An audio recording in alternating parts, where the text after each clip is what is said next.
Hello students, welcome to Senekotha. আজি আমি তোমালোকক ক্লাস 3 আমি আৰু আমাৰ পৰিবেশ পাঠ্যপুথিৰ প্ৰথম পাঠ বাগিচালৈ যাওঁ আহাৰ অনুশীলনী প্ৰশ্নোত্তৰবোৰ ডিসকাস কৰিম।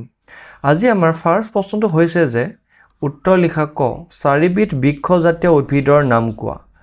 উত্তৰত তোমালোকে লিখিবা যে শাল, হুলুং, বনচুম আৰু তিতাচপা। খ নম্বৰ প্ৰশ্নটো হৈছে যে অসমত পোৱা দুবিধ মূল্যৱান কাঠৰ নাম লিখা। উত্তৰ কি হ'ব শাল আৰু চেগুন। গটো হৈছে দুবিধ লতা জাতীয় উদ্ভিদৰ নাম। উত্তৰ দুবিধ লতা জাতীয় উদ্ভিদৰ নাম হ'ল ভেদাইলতা আৰু জালুক। খ নম্বৰ প্ৰশ্নটো হৈছে যে দুবিধ গোন্ধ নথকা ফুলৰ নাম। এতিয়া উত্তৰত তোমালোকে লিখিবা যে দুবিধ গোন্ধ নথকা ফুলৰ নাম হ'ল পলপাত ফুল আৰু কলা ফুল। তাৰ পিছৰ প্ৰশ্নটো হৈছে উঙ নম্বৰ তিনিবিধ গোন্ধ থকা ফুলৰ নাম লিখা। তোমালোকে উত্তৰ লিখিবা যে তিনিবিধ গোন্ধ থকা ফুলৰ নাম হ'ল গোলাপ, তগৰ আৰু নাহৰ। তাৰ পিছৰ প্ৰশ্নটো হৈছে যে 2 নম্বৰ লাও, জিকা আদি গছৰ বাবে চাং খাজি দিয়াৰ কাৰণ কি। উত্তৰত তোমালোকে লিখিবা যে এই গছবোৰৰ গা গছ কোমল আৰু লেহুকা। এইবোৰে আনৰ সহায় লৈ বগাই যাব পাৰে। বগাই যাবৰ বাবেহে এই গছবোৰক বাঁহৰ চাং খাজি দিয়া হয়। ঠিক আছে। তাৰ পিছৰ প্ৰশ্নটো হৈছে যে কোৱেশ্চন নম্বৰ 3 খালি ঠাই পূৰ কৰা। গছে দেশৰ দ্বাৰা পানী শুহি লয়। উত্তৰত তোমালোকে লিখিবা যে গছে শিপাৰ দ্বাৰা পানী শুহি লয়।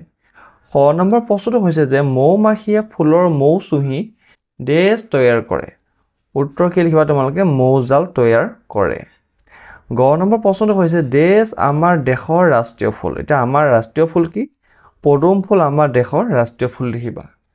তাৰপিছত আছে যে কি তোমাৰ কপৌ ফুল দেশ কালত ফুলে। উত্তৰ তোমালোকে লিখিবা যে কপৌ ফুল বসন্ত কালত ফুলে। তাৰ পিছৰ প্ৰশ্নটো হৈছে যে শুদ্ধ উত্তৰত চিন দিয়া ক বাঁহ গছ গুল্ম অবলিক বৃক্ষ অবলিক তৃণজাতীয় উদ্ভিদ। উত্তৰ বাঁহ গছ তৃণজাতীয় উদ্ভিদ। খ নম্বৰ প্ৰশ্নটো হৈছে যে গুল্মজাতীয় উদ্ভিদ বৃক্ষতকৈ সৰু নে ডাঙৰ। উত্তৰত কি লিখিবা তুমি গুল্মজাতীয় উদ্ভিদ বৃক্ষতকৈ সৰু। গ নম্বৰ প্ৰশ্নটো হৈছে যে বৃক্ষজাতীয় উদ্ভিদৰ গা গছ বৰ টান নে কোমল। উত্তৰত কি লিখিবা বৃক্ষজাতীয় উদ্ভিদৰ গা গছ বৰ টান। ঘ নম্বৰ প্ৰশ্নটো হৈছে যে তাল অবলিক আম অবলিক নিম গছৰ পাতেৰে বিচনী সজা হয়। এতিয়া উত্তৰত কি লিখিবা তুমি তাল গছৰ পাতেৰে বিচনী সজা হয়।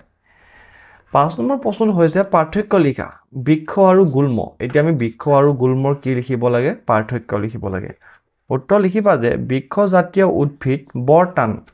ঠিক আছে। আনহাতে গুল্মজাতীয় উদ্ভিদবোৰ কোমল। বৃক্ষজাতীয় উদ্ভিদবোৰ ডাঙৰ আনহাতে গুল্মজাতীয় উদ্ভিদবোৰ বৰ সৰু। তো ষ্টুডেণ্টছ আজিলৈ ইমানেই। আমি নেক্সট ক্লাছত ইয়াৰ পিছৰ চেপ্টাৰটো ডিছকাছ কৰিম। Thank U.